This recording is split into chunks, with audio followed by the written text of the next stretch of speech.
अगर आपके पास स्टॉक है तो बहुत अच्छा पैसा बन सकता है। और बैंकिंग एंड फाइनेंस है, बैंकिंग, फाइनेंस, मेटल, ये कुछ स्पेस हैं जहां पर आप बिल्कुल अपनी नजरें बना करके रखिए और पैसा यहाँ पर बनने की ऐसी सलाह निकल करके आ रही है एक्सपोर्ट की तरफ से। सर, आपसे ये भी समझना चाहेंगे कि अब तो कल बाजार की छुट्टी है, तो अभी जितना भी समय बचा हुआ है, क्या कोई ऐसा स्टॉक है आपके रडार पे जिसको बिल्कुल पिक करके चल सके? Okay, give me a second.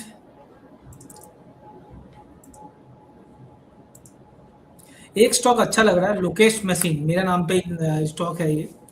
Lokesh machine को देखा जा सकता है। ये काम क्या करती है, डिफेंस सेक्टर पे है, बंदूकें बनाने का काम है। बेहतरीन मुझे लगता है, स्टॉक परफॉर्मेंस भी दिख रहा है, चार्ट पे भी ज़बरदस्त है। और अभी मैंने यशोभूमि में इनका एग्जीबिशन लगा हुआ था, वहाँ भी देख के आया था इनका बंदूक एंड ऑल दैट, बहुत अच्छा लगा मुझे। और आने वाले टाइम पे इनका जो रिक्वायरमेंट है, जिस सेगमेंट में ये है, बहुत ज़्यादा बढ़ने वाला है। मेरे हिसाब से इस कंपनी को शॉर्ट टर्म के लिए भी होल्ड किया जा सकता है और लॉन्ग टर्म के लिए भी। फॉर शॉर्ट टर्म अभी हम बात कर लेते हैं, लोकेश मशीन अगर आप खरीदते हो, 225 का स्टॉप लॉस लगाइए, 257 का बाइंग प्राइस है। टारगेट मुझे 320 से लेकर 340 तक आते हुए दिख सकता है, तो बहुत अच्छा दिख रहा है। और एक और स्टॉक MTR टेक, मैंने कई बार बात की है, अब उसका चार्ट देख लिया किस तरह से वो चल रहा है। हमने 3700-3600 में आपके चैनल में बात करना स्टार्ट किया है, आज 4300 हो गया 3-4 वीक के अंदर, और वो बहुत अच्छा कर भी रहा है। तो डिफेंस में 2 स्टॉक तो अब होंगे, डिफेंस में मैं बुलिश हूँ। साथ में BEL भी देख सकते हो, अगर कोई देखना चाहे तो। वारी एनर्जी भी देखा जा सकता है, अगर कोई ग्रीन एनर्जी भी जा सकता है। तो बहुत सारे स्टॉक मैंने बता दिए मैंने। चलिए ठीक है। यहाँ पर अगर हम बात करें MTR के बारे में और दूसरा आपने डिफेंस को लेकर के और भी जो स्टॉक रिकमेंड करे हैं लोकेश मशीन मेरा नाम भी जो है। हाँ जी, वो भी सर के नाम का जो है वो तो बिल्कुल मिस करना ही नहीं है, क्योंकि सर ने बोला है कि वो बिल्कुल जा करके खुद एग्जीबिशन पे देख करके आए हैं कि देखिए भाई इनके पास किस तरीके के प्रोडक्ट्स हैं और सबको पसंद आए हैं, तो स्टॉक भी सर के रिकमेंडेशन पर आप चल करके देख सकते हैं। सर, ऐसे में आपसे अब अपने व्यूअर्स के क्वेश्चन के साथ ही शुरुआत करना चाहेंगे। वेंकट रमन जी का सवाल आया है, कह रहे हैं कि क्या LIC शेयर खरीद सकते हैं लॉन्ग टर्म के लिए, 1 साल का इनका नजरिया? हाँ, LIC में बोनस इशू आने की बात चल रही है। आई बिलीव नेक्स्ट वीक आपको बोर्ड मीटिंग है जिसमें बोनस इशू की बात चलेगी, तो उस पर आप नजर रख सकते हो। ट्रेडिंग बेस पे, इन्वेस्टमेंट के लिए LIC नहीं, LIC कर लीजिए अपने लाइफ के लिए, ज़्यादा ठीक है। इन्वेस्ट मत कीजिए स्टॉक पे। चलिए ठीक है। यहाँ पर ट्रेडिंग पर्पस से ज़्यादा अच्छा लगता है सर को ये काउंटर। नेक्स्ट यहाँ पर सर ITC को लेकर के क्वेश्चन आया है, जानना चाह रहे हैं कि ITC कब चलेगा सर, 329 की इनकी पाएंगे? प्रॉब्लम यही है, कब चलेगा।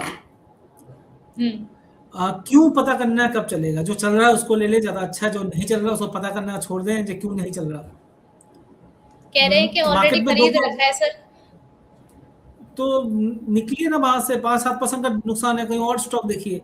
हम MTR की बात कर रहे हैं, M&M फाइनेंस देख लीजिए, सर M&M की गाड़ियां देख लीजिए, वहां पर चल रहा है, वो देखिए।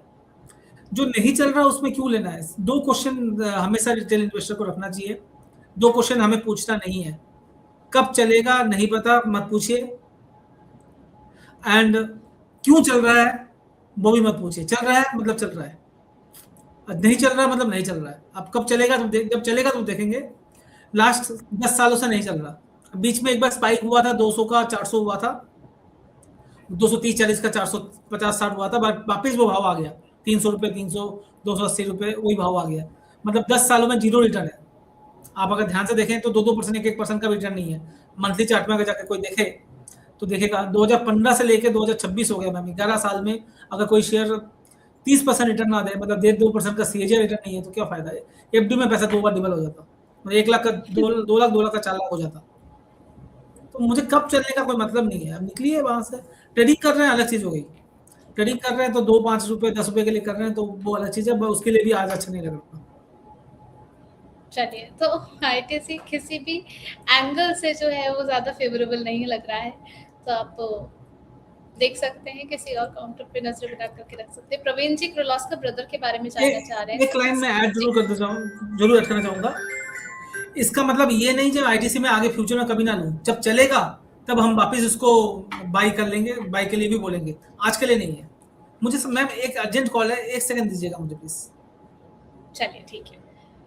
यहाँ पर जो है लोकेश सर लगातार हमारे साथ जुड़े हुए हैं, आपके जितने भी सवाल यहाँ पर आ रहे हैं एक-एक करके उन सभी सवालों के जवाब भी आपको दिए जाएँगे। आप लोग से गुज़ारिश है कि अगर आप पहली बार चैनल के ज़रिए जुड़े हैं तो सब्सक्राइब करना बिल्कुल मत भूलिएगा और जैसे-जैसे आपके सवाल के जवाब मिलते जाएँ हम सब करते जाएँगे। जी सर, लोकेश सर। कंटिन्यू कर सकते हैं सर?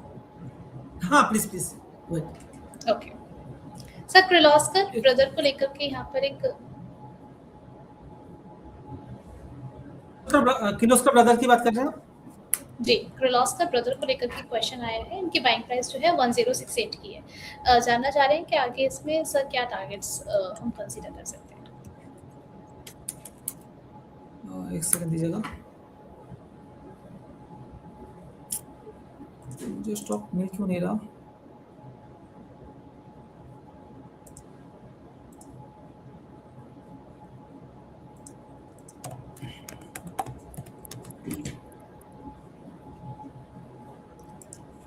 सिक्सटीन 58 के लेवल पर ट्रेड होता हुआ नजर आ रहा है सर।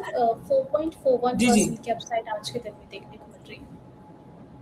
स्टॉक ठीक लग रहा है चार्ट में और इसका रेजिस्टेंस है 1700 रुपए 1710 रुपए के बीच में, और एक बार ये निकल जाएगा तो इसमें एक अच्छा खासा मूव आ सकता है। अभी के लिए रेजिस्टेंस जोन 1710 है, उसका ऑब्जर्वेशन रखना। तो अभी नया बाई नहीं करना है किसी को भी। एक बार 1700 के ऊपर क्लोजिंग हो तो वापस एक बार किसी को रिव्यू करा ले या पूछ ले, तब इसमें बाइंग जोन बहुत अच्छा आ जाएगा। अभी 200 डे मूविंग एवरेज है 1700 के लेवल पे जो रेजिस्टेंस का काम करेगा।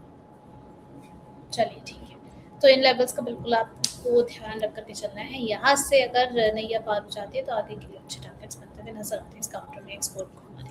ठीक है, स्नेला जी का सवाल आया है सर वोल्टास को लेकर के, कह रही है 1458 के रेट पर इन्होंने बाय किया था, इसका टारगेट बता दीजिए।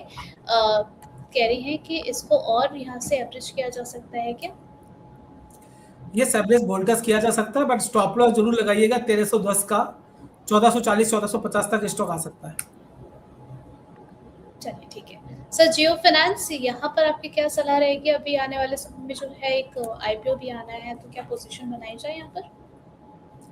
जियो फाइनेंस ज्यादा अच्छा नहीं लगता मैम उर्वशी जी। जी। मुझे लगता है जियो फाइनेंस में ज्यादा पैसा नहीं बनेगा। फाइनेंस सेक्टर में बुलिश जरूर हूँ, पर उसमें जियो फाइनेंस और बजाज हाउसिंग फाइनेंस ये दो स्टॉक नहीं आते। बहुत ज्यादा चलन में है रिटेल इन्वेस्टर के दिमाग में। हर जियो नाम से मतलब रिलायंस के नाम पे है और बजाज के नाम पे है, पर दोनों के वैल्यूएशन मुझे कंफर्ट नहीं देते। और 230-40 बहुत अच्छा लेवल है जहां से नीचे नहीं जाएगा, मगर क्या ऊपर जाएगा क्या वो बोलना मुश्किल है। वो अभी मुझे नहीं चलता हुआ दिख रहा। चलिए, यहाँ पर हमारे एक और दर्शक मनीष रावत जी हैं, कह रहे हैं कि इन्होंने पूर्वांकल लिमिटेड एक स्टॉक है, इन्होंने बाय किया है 265 के लेवल पर, तो अभी यहाँ पर होल्ड करना चाहिए या फिर लॉस में सेल करते? 217 पर कामकाज कर रहा है सर। पूर्वांकरा लॉस बुक ना करें, एक बार मोमेंटम आ रहा है बाद इसका रेजिस्टेंस जो है 240 के करीब है। 240 आए और उसके ऊपर क्लोज दे तब तो मूवमेंट जरूर आएगा। अभी के लिए स्टॉप लॉस 202 रुपए का जरूर लगा लें। चलिए ठीक है सर। शारदा एनर्जी में क्या एवरेज किया जा सकता है? 602 पर बाय किया है इन्होंने। बेहतरीन फंडामेंटल्स है। सादा एनर्जी जो नया बाई करना चाहे उनको तो करना ही है, मगर एक सेकंड दीजिएगा, मैं चार्ट खोल रहा हूँ। जी।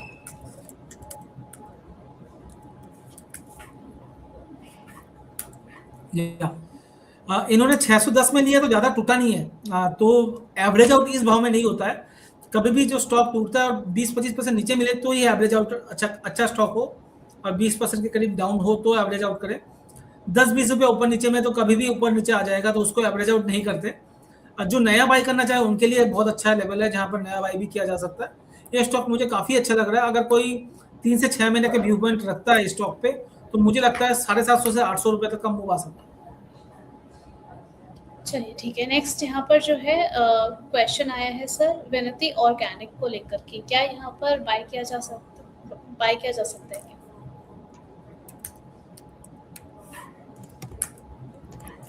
नहीं, अभी तो बाई नहीं किया जा सकता। इस पे क्यों टूट रहा है मत जाइए, टूटने दीजिए स्टॉक को, जहां जहां तक जाए।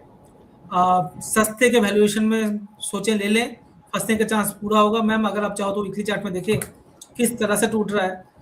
2400 से 1200 रुपये आ गया, मतलब ऑलमोस्ट 50% चला गया है, और अभी भी लोअर लोज लोअर हाइज बन रहे हैं।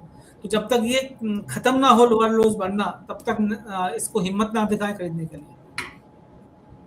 चलिए ठीक है। यहाँ पर नेक्स्ट क्वेश्चन आया है सर मोतीलाल ओसवाल को लेकर के, क्या यहाँ पर अभी बाय किया जा सकता है 757 के लेवल पर?